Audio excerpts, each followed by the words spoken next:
Evening. I am Andrew. I am going to be the first comedian tonight. We get unwound here. Hold on a second. I hate these things. All right. Well, let me tell you. This is, we working? All right. This is great to be here tonight.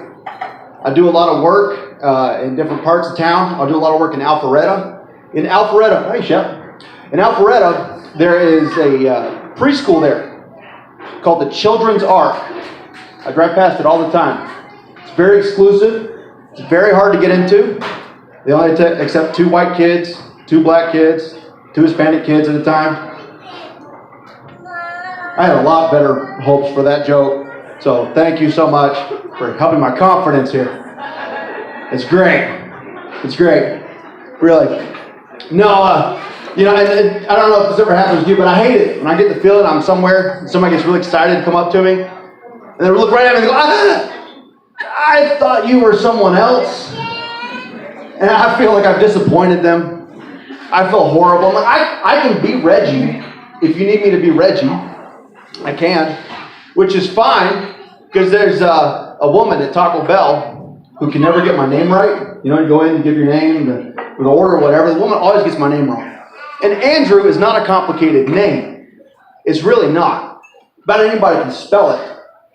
But I go in there, I give my name, and she always calls a different name out. First time she called me Abraham. I don't know where that came from.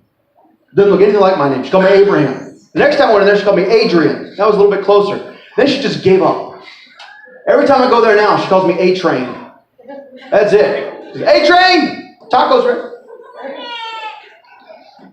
I am married. There's nothing like being married, which is good news for everything else. But I'm married. I married my college sweetheart. It's a mixed marriage. It is a mixed marriage, and I'm not ashamed to say that. It's a wonderful thing. She's Canadian, and we met in college. We wanted to get married somewhere that was special to her, some place that was a special, important place for her, and maybe somewhere exotic. So we got married in a small province of Canada known as Minnesota. And that was a blast. We got married in Austin, Minnesota. Austin, Minnesota is the city that invented Spam. That's their claim to fame. Hormel Foods is there. Spam was invented in Austin, Minnesota. The whole town smells like potted meat. And that's no joke. The whole place. They have a Spam museum there. You go to the Spam museum, it's 37 minutes, and $1.15, you'll never get back. I mean, that's the way it is. It's a horrible place to go. They show you how they make Spam. Watch all these videos. They teach you how to can Spam. They have cans of Spam that you can practice putting Spam in at the Spam Museum. This town is so obsessed with Spam, they have local rock groups. All the local rock groups have Spam in their name. There's the Spamettes, the Spam Rockers. The trash trucks in Austin, Minnesota are wrapped to look like Spam cans. And I'm guessing because that is where they get the ingredients for Spam. Spam, I'm pretty sure, stands for some shoes posing as meat. It's the most nasty thing you'll ever eat in your life. It's disgusting. I hate Spam. I do have kids. I have kids, and having kids is a lot of fun. I love my kids. I have 3 kids. My oldest, I had a birthday last month, and my oldest told me, she said, Daddy, I'm going to throw you a surprise birthday party. Now, she's 6, so I was like, okay, that's fine. I said, hey, Booger, you know, if you tell me it's not a surprise. And she thought about it for a second. She said, no, Daddy, you'll forget. I said, what do you mean I'm going to forget? I said, well, Daddy, as we get older, our brains change, and you start forgetting things. I said, okay. She said, you need Prevagen. I saw it on TV. You need Prevagen. Prevagen is great for your memory. You should take that, and it'll make you better. Side effects include suicidal thoughts, stomach cramps, nausea, heartburn, indigestion, and getting hit by a car. Daddy, ask your doctor about Prevagen. And find a doctor. But having kids and being married, we try to keep the romance alive, and that's the truth. It's hard when you have kids to try to keep the relationship going. So I've started using pickup lines on my wife. and I just use them at random on her. She doesn't know when they're coming. I give her these pickup lines to see what would happen. I walked up to her the other day, and I just nudged her and said, "Hey, baby, what's your sign?" And she went, "Stop." Not the sign I was hoping for.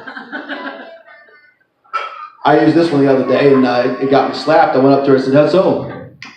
What's a good-looking girl like you doing in a dirty kitchen like this?" That one did not go over well. I mentioned Taco Bell earlier. I got to tell you, I am addicted to Mexican food. Love Mexican food. I love all kinds of food. I mean, that's obvious. God didn't make this body. Colonel Sanders did. But I absolutely love Mexican food. It's probably my favorite. That's the truth. And I've found, though, the best Mexican restaurants are usually next to an immigration lawyer's office. And that's the truth. The best Mexican restaurants. I also found this out. I didn't mention, I'm trying to lose a little weight. I know the Colonel Sanders bod isn't really going to do it forever. So I'm trying to lose a little weight, and I found out, though, the other day in reading, you need to stay away from sugar. Sugar is a big part of your weight loss and things like that. And then they said in the article I was reading that sugar is 8 times more addictive than cocaine. 8 times more addictive than cocaine. Which means when I make my coffee in the morning, I've got a choice to make now. What do I put in my coffee anymore? Now that that's out here, they're probably going to be changing the menu at the trade winds. Be looking for some extra special coffee next time you come here, some Colombian sugar maybe. But there's all kinds of crazy things out there and crazy things that happen in our lives. And a lot of people, especially my age, have glory days. We remember our glory days. My glory days always involve high school football. Always. And I think most men have some kind of high school thing they go back to. And it's usually some kind of sport or some girl or whatever.